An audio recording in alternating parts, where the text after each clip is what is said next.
दोस्तों नमस्कार। आज हम लेकर हाजिर हैं एससीईआरटी का बुक कक्षा 6 का जो है सामाजिक और आर्थिक राजनीतिक जीवन। आज हम इसमें देखेंगे एक ही वीडियो में वर्ग 6 के पूरे एससीईआरटी बुक का इम्पोर्टेंट जो फैक्ट्स है, एमसीक्यूज है और पुस्तक में जो दिया गया है प्रश्न उसको देखेंगे। तो चलते हैं, आगे बढ़ते हैं कक्षा 6 के एससीईआरटी बुक को। तो इसमें कुल मिलाकर 8 पाठ दिया गया है। सबसे पहला जो अध्याय है वह है विविधता की समझ। तो विविधता जो दिया गया है उसका आधार है, विविधता का आधार हम देखते हैं कि भारत में विविधता जो है खान पान पर, रहन सहन पर, रंग रूप में, पहनावा में, वेशभूषा में, जीवन यापन में, भाषा में, त्यौहार आदि के आधार पर विविधता को आधार बनाया जाता है। जैसे खान पान में विविधता है, कोई चपाती खाता है, कहीं पर रोटी का ज़्यादा प्रचलन है, कहीं पर रोटी के साथ चावल भी खाया जाता है, कहीं पर बिहार में जैसे ज़्यादा प्रचलित है लिट्टी चोखा, उसी तरह बंगाल में प्रचलित है मछली चावल, जिसको माछ भात भी बोलते हैं। उसी तरह दक्षिण भारत में जो खाने का मशहूर डिश है वह है इडली डोसा। उसी तरह विविधता देखते हैं त्योहारों में भी।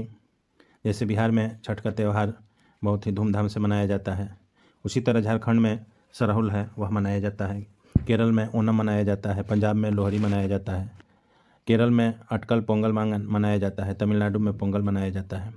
जल्लीकट्टू जो बैल का लड़ाई होता है वह तमिलनाडु में मनाया जाता है। तो इस प्रकार त्योहारों के आधार पर भी पूरे भारत में विविधता देखी जाती है। पूरे भारत में 1652 से ज़्यादा भाषाएं बोली जाती है। संविधान की 8वीं सूची में 22 भाषा वर्णित है। कुल संविधान में हमारे 22 भाषा वर्णित है। उसके बाद अनुसूची जो है वह भाषा को 8वीं अनुसूची में रखा गया है, जो कि आर्टिकल 344A और 351 में आता है। 22 भाषाओं का उल्लेख मूल संविधान में जो था वह 14 ही भाषा था। जैसे बांग्ला, गुजराती, हिंदी, कन्नड़, कश्मीरी, मलयालम, मराठी, उड़िया, पंजाबी, संस्कृत, तमिल, तेलुगु, उर्दू, असमिया। वह मूल संविधान में 44 भाषाएँ थी, लेकिन अभी 22 भाषा कर दिया गया है। 21वां संविधान संशोधन 1967 में किया गया था, जिसमें सिंधी भाषा को शामिल किया गया। 71वें संविधान संशोधन जो किया गया 1992 ईस्वी में, तो नेपाली, मणिपुरी और कोंकणी को इसमें शामिल किया गया। 92वां संविधान संशोधन में जो कि 2003 में हुआ, बोडो, डोंगरी, मैथिली, संथाली भाषा को शामिल किया गया। इसमें दिया गया है जो फैक्ट्स है। बिहार में बोली जाने वाली भाषाएं जो है, हिंदी बोली जाती है, भोजपुरी बोली जाती है। आपको अंगिका दरभंगा साइड में जाते हैं, मैथिली बोली जाती है। उत्तर प्रदेश में हिंदी बोला जाता है, अवधी बोला जाता है, कानपुरी बोला जाता है। पंजाब में पंजाबी, कर्नाटक में कन्नड़, तमिलनाडु में तमिल, केरल में मलयालम, पश्चिम बंगाल में बंगाली, उड़ीसा में उड़िया, मणिपुर में मणिपुरी, आसाम में असमिया भाषा बोला जाता है। उसके बाद देखते हैं हमारे संविधान में जो है उद्देश्य जो है प्रस्तावना उद्देशिका, जो कि 22 जनवरी 1947 में लागू हुआ, वह 13 दिसंबर 1946 को प्रस्तुत किया गया था। जो प्रस्तुतकर्ता थे वह जवाहरलाल थे। प्रस्तावना जो हमारा है, हम भारत के लोग भारत को एक संपूर्ण प्रभुत्व संपन्न, समाजवादी, पंथ निरपेक्ष, लोकतंत्रात्मक गणराज्य बनाने के लिए तथा उसके समस्त नागरिकों को सामाजिक, आर्थिक और राजनीतिक न्याय, विचार, अभिव्यक्ति, विश्वास, धर्म और उपासना की स्वतंत्रता, प्रतिष्ठा और अवसर की समता प्राप्त करने के लिए तथा उन सब में व्यक्ति की गरिमा और राष्ट्र की एकता और अखंडता सुनिश्चित करने वाली बंधुता बढ़ाने के लिए दृढ़ संकल्प होकर अपने इस संविधान सभा में आज तारीख 26 नवंबर 1949 ईस्वी को यह तत्व द्वारा संविधान को अंगीकृत, अधिनियमित और आत्मार्पित करते हैं। तो यह जो था हमारा संविधान का प्रेम्बुल है, जिसको प्रस्तावना बोलते हैं। प्रस्तावना जो लिया गया है हमारे संविधान में वह अमेरिका के संविधान से लिया गया है। प्रस्तावना को संविधान की कुंजी यानी की ऑफ कॉन्स्टिट्यूशन कहा जाता है। प्रस्तावना में महत्वपूर्ण चर्चा जो है वह आदर्श जो है संपूर्ण प्रभुत्व संपन्न आदर्श जो वाक्य है, समाजवादी, पंथ निरपेक्ष, लोकतंत्रात्मक गणराज्य की चर्चा है। उसके बाद है आकांक्षा किया जाता है न्याय का, स्वतंत्रता का, समानता का और बंधुता का, समता का। न्याय से तात्पर्य है आर्थिक न्याय, सामाजिक न्याय और राजनीतिक न्याय। इसको आसरा के द्वारा भी हम याद कर सकते हैं, ट्रिक जैसे आर्थिक, स से सामाजिक और र से राजनीतिक। उसी तरह स्वतंत्रता को उपवास, बीवी अधर्म करें, यानी उपासना, विचार, विश्वास, अभिव्यक्ति और धर्म, यह स्वतंत्रता है जो संविधान में सबको प्राप्त है। समता यानी प्रतिष्ठा, अवसर मिले सबको बराबर की समता यानी समान। बंधुता यानी गरिमा, एकता और अखंडता। प्रस्तावना में एकमात्र संशोधन जो किया गया था वह 42वां संविधान संशोधन 1976 में हुआ था। प्रस्तावना में अखंडता, पंथ निरपेक्ष और समाजवादी को जोड़ा गया था। आगे बढ़ते हैं। भीमराव अम्बेडकर का जन्म 14 अप्रैल 1891 को हुआ था। उनका मृत्यु 1956 में हो गया। अध्याय 2 में चलते हैं। ग्रामीण जीवन यापन के स्वरूप, यानी गाँवों में जो जीवन यापन था उसका क्या स्वरूप था। तो भारत गाँवों का देश कहलाता है। 6 लाख से ज़्यादा गाँव हैं। यहाँ पिक्चर दिखाया गया है जो कि हमारे पाठ्यपुस्तक में दिया गया है। कृषि कार्य के अंतर्गत गेहूँ, चना, अरहर, मसूर, धान इत्यादि उगाए जाते हैं। गैर कृषि कार्य के अंतर्गत बागवानी, डेयरी, मछली, मुर्गी पालन, सुअर पालन इत्यादि होता है। अन्य कार्य जो है शिक्षक का है, डॉक्टर, दुकानदार इत्यादि इसमें दिया गया है। मध्यम वर्गीय किसान उनको बोलते हैं जो 5 एकड़ के आसपास यानी 8 बीघा ज़मीन पर खेती करते हैं। खेती के साथ अन्य व्यवसाय, मुर्गी पालन करना, बैंक से लेकर खेती करना, समय पड़ने पर मजदूरों की सहायता भी करना, उनको मध्यम वर्गीय परिवार कहते हैं। सीमांत किसान बोलते हैं जमीन जिनका 1 एकड़ यानी 1.5 बीघा के आसपास हो, कर्ज लेकर खेती करता हो, आधुनिक उपकरण खुद के पास नहीं हो, दूसरे के खेत में काम करता हो, यानी यहाँ किसानों का वर्गीकरण किया गया है। अन्य कार्य गाय पालन करे, भेड़ पालन करे, भैंस पालन करे, मुर्गी पालन करे इत्यादि। उसके बाद आता है बड़ा किसान जो कहलाता है। उसका पैमाना क्या रखा गया है, वह ज़मीन लगभग 15 एकड़ यानी 24 बीघा के आसपास हो, आधुनिक उपकरण, ट्रैक्टर, थ्रेसर उपलब्ध हो, ज़रूरत होने पर अनाज बेचें, कर्ज लेकर खेती नहीं करें, अन्य जगह काम करने की ज़रूरत नहीं, चावल मिल जैसे कारखाना हो। तो इस प्रकार से जो किसानों का वर्गीकरण किया गया है। उसके बाद है कृषक मजदूर, वे कहलाते हैं जिनके पास किसी प्रकार का ज़मीन ना हो या नाम मात्र का ज़मीन हो, यानी बहुत कम हो, 1 कट्ठा 2 कट्ठा, जीविका हेतु दूसरे के खेतों में काम करता हो, कृषि कार्य समाप्त होने पर दूसरे काम की तलाश करता हो, अन्य जगह मजदूरी करता हो, गाय भैंस पालना, औरतें दूसरे के घरों में दाई के काम करती हो, जैसे यहाँ पर दिखाया गया है काम करते हुए। गैर कृषि कार्य बोलते हैं यानी कृषि से हटकर जो कार्य है, जैसे टोकरी बनाना, सिलाई करना, मिट्टी के बर्तन बनाना, झाड़ू बनाना, हाथ पंखा बनाना, बढ़ईगिरी करना, लोहारगिरी करना। यहाँ पर गैर कृषि कार्य जो है वह दिखाया गया है। हस्तशिल्प जो है, हाथ से बनाया जो जा रहा है हस्तशिल्प, यहाँ भी हस्तशिल्प का नमूना दिखाया गया है।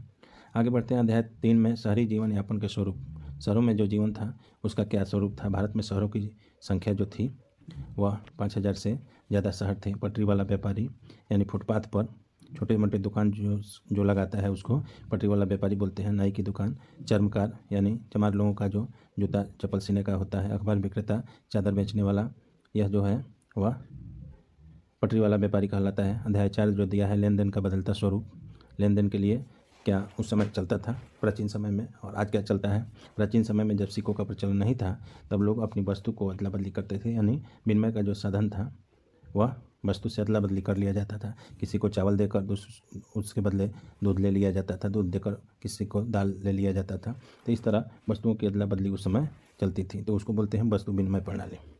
आखेटक काल में मनुष्य पशुओं की खाल और चमड़ा का प्रयोग मुद्रा के रूप में करता था, यानी जब आखेटक शिकार का मनुष्य शिकार करता था जंगलों में, उस समय यह प्रथा प्रचलित थी।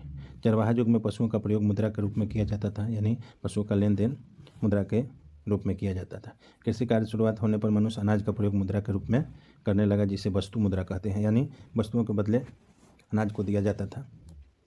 वस्तु मुद्रा के बाद धातु मुद्रा का प्रचलन हुआ और तब से यह धातु मुद्रा शुरू हुआ। पहले लोहा, फिर तांबा, पीतल, सोना, चांदी इत्यादि का धातु मुद्रा में प्रचलन मिलता है। भारत में सबसे पहले चांदी के सिक्के बने। भारत में जो सबसे पहले थे वह चांदी के सिक्के बने, इसको ध्यान में रखना है। शेर शाह ने रुपया नाम से एक चांदी का सिक्का चलाया। रुपया नाम से शेर शाह ने एक चांदी का सिक्का चलाया था। मुगल काल में मुद्रा के मुहर, चांदी का रुपया, तांबे का दाम चलता था। वर्तमान सिक्के एल्युमिनियम और निकेल के बने होते हैं। जो आजकल हम लोगों के पास मिलते हैं सिक्के, वह किसका बना होता है, एल्युमिनियम और निकेल का। उसके बाद है भारत में कागज़ के नोट छपवाने और जारी करने का अधिकार रिजर्व बैंक को है। यह प्रश्न पूछता है कि भारत में नोट छपवाने और जारी करने का अधिकार किसके पास है, तो वह है RBI, reserve bank of India के पास। भारतीय रिजर्व बैंक द्वारा 2 रुपया, 5 रुपया, 10 रुपया, 20 रुपया, 50 रुपया, 100 रुपया, 500 का नोट जारी करता है। 2000 का अभी जो जारी हुआ था वह धीरे धीरे बंद हो गया। 31 सितंबर को वह 2000 वाला नोट बंद हो गया, जो 2016 में मोदी जी द्वारा चालू किया गया था, वह बंद कर दिया गया है। ₹1 का नोट जारी वित्त मंत्रालय करता है? यह प्रश्न पूछता है, जो पहली बार बीपीएससी का एग्ज़ाम जो हुआ था सबसे पहले उसमें पूछा था। प्लास्टिक मुद्रा, ATM, debit card, credit card इत्यादि को प्लास्टिक मुद्रा बोलते हैं। 5वां अध्याय है हमारा सरकार। सरकार कुछ निश्चित वस्तुओं का समूह होता है जो राष्ट्र तथा राज्यों में निश्चित काल के लिए निश्चित पद्धति द्वारा शासन करती है। सरकार क्या है?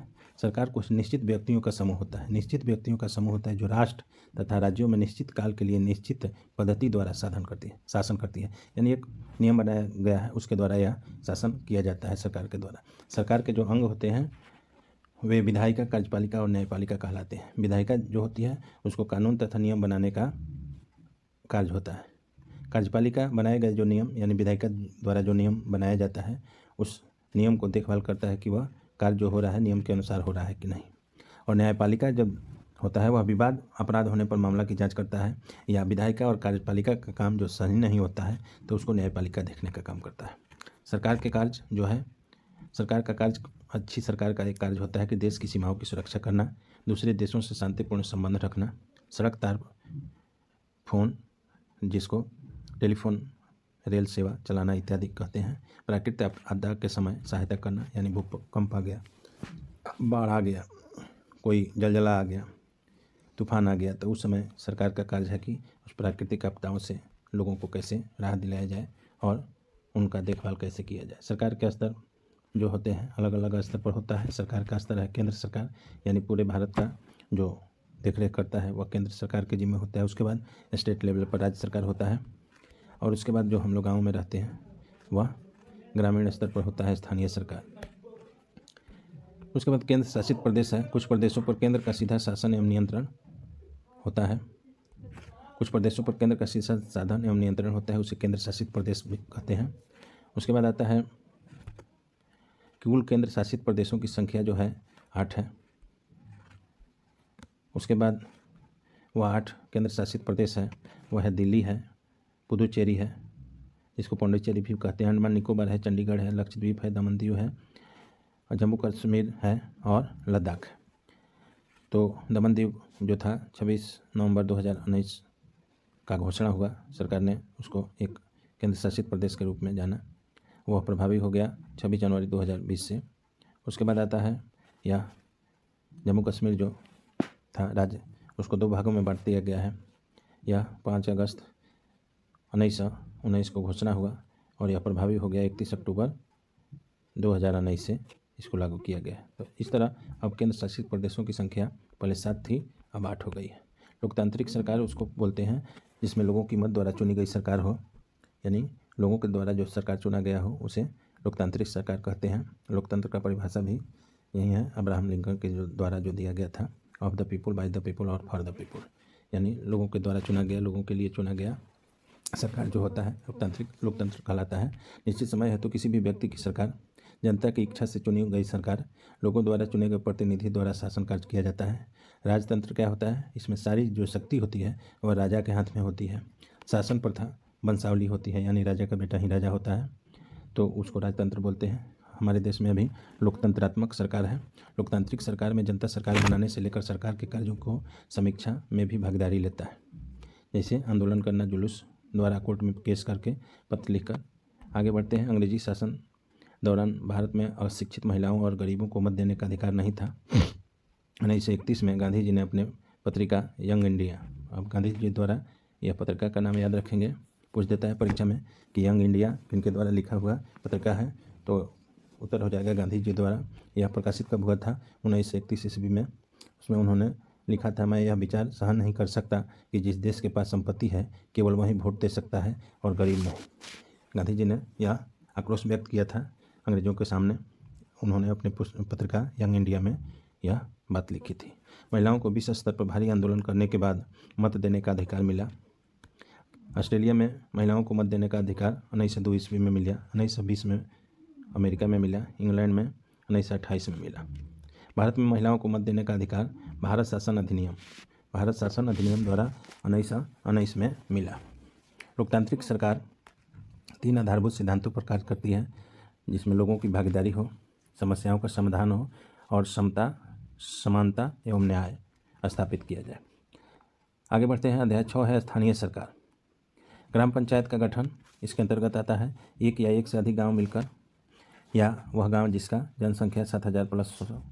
इसका मुखिया जो होता है वह प्रधान होता है, उसी पंचायत का रहने वाला हो, आयु 21 वर्ष हो, शैक्षिक योग्यता कहीं कहीं पर है, कहीं पर इसमें ढील दिया गया है, कोई बाध्यता नहीं है, कानूनी कार्रवाई नहीं चल रहा हो, वैसे प्रधान मुखिया बन सकता है।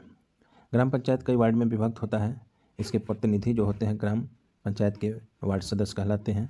उप मुखिया मुखिया की अनुपस्थिति में कार्य करने वाला चुनाव उप मुखिया का वार्ड सदस्य के द्वारा होता है। सचिव जो होता है अन्य नाम पंचायत सचिव कहलाता है। सचिव का अन्य नाम पंचायत सचिव है। नियुक्ति चुनाव द्वारा नहीं होता है, यह सरकार द्वारा नियुक्त कर्मचारी होता है। बिहार एसएससी से इसका नियोजन होता है, नियुक्ति होता है। कार्य जिसका है ग्राम सभा एवं ग्राम पंचायत की बैठक को बुलाना, बैठक में चर्चा हुए बिंदुओं को एक रजिस्टर में अंकित करना। आगे बढ़ते हैं। बीएलओ का फुल फॉर्म होता है बूथ लेवल ऑफिसर। कार्य जिनका जो होता है वोटर लिस्ट में लोगों का नाम जोड़ना और जो लोग मर गए हैं, मृत हो गए हैं, उनका नाम डिलीट करके वोटर लिस्ट से हटाना बीएलओ का मुख्य काम होता है।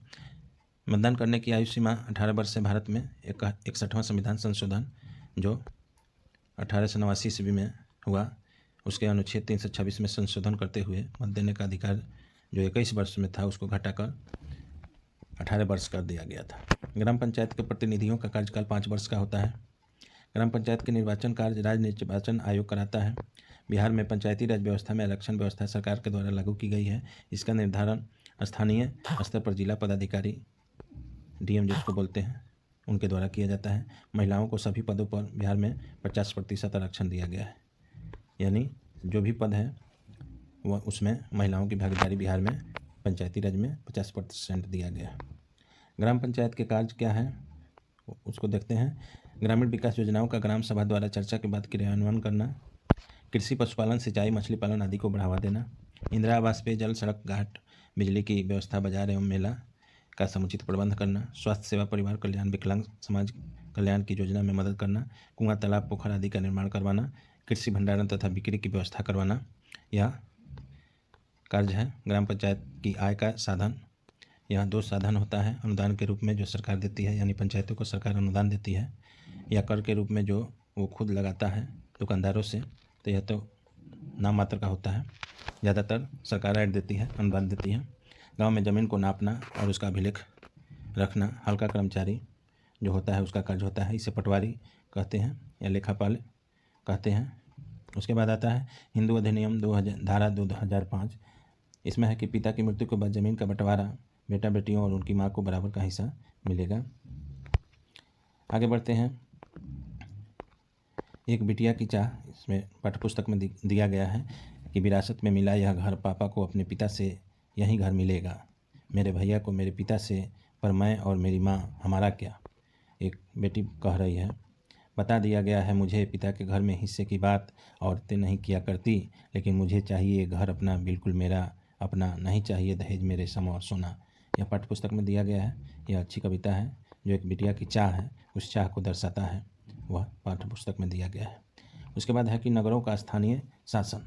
बड़े शहरों में प्रशासन कार्य वह नगर निगम के अंतर्गत आता है। छोटे शहरों में प्रशासन का देखरेख होता है नगर परिषद के अंतर्गत। कस्बाई शहरों में प्रशासन का कार्य नगर पंचायत में होता है।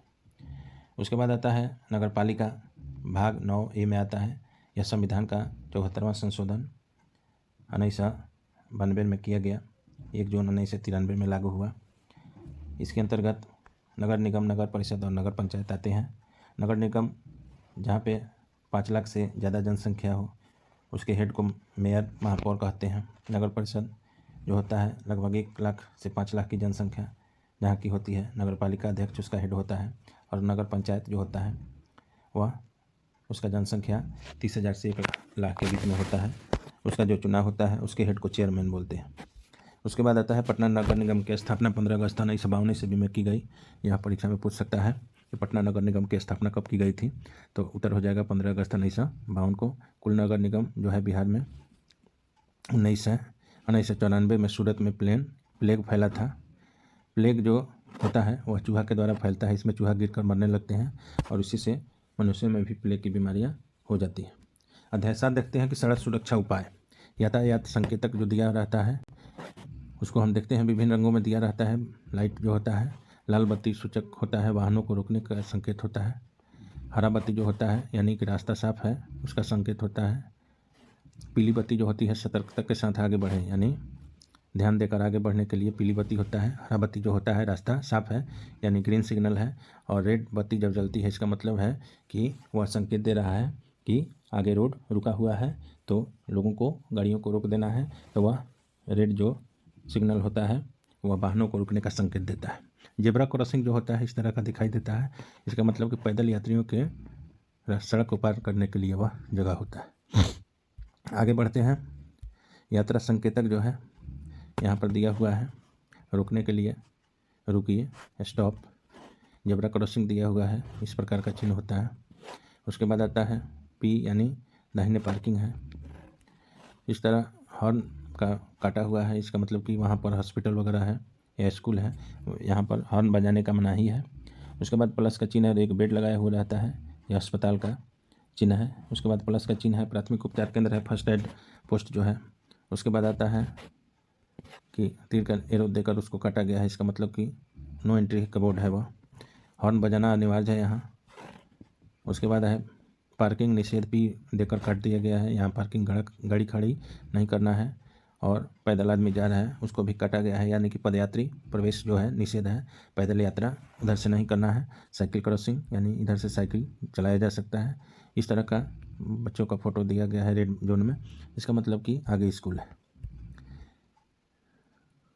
उसके बाद चलते हैं, यह दिया गया है कि कौन सा बुक किस में पढ़ना है। आगे बढ़ते हैं। सामाजिक, आर्थिक और राजनीतिक जीवन, यह कक्षा 6 का है, यह दूसरे दिन देखेंगे। तो इस प्रकार आज जो वर्ग 6 का SCERT बुक है वह समाप्त होता है। तो हमारा वीडियो कैसा लगा, आशा है अच्छा लगा होगा। तो लाइक करें, जो अभी तक सब्सक्राइब नहीं किए हुए हैं सब्सक्राइब करें और अपने दोस्तों के बीच हमारे वीडियो को शेयर करें। इसके साथ ही धन्यवाद।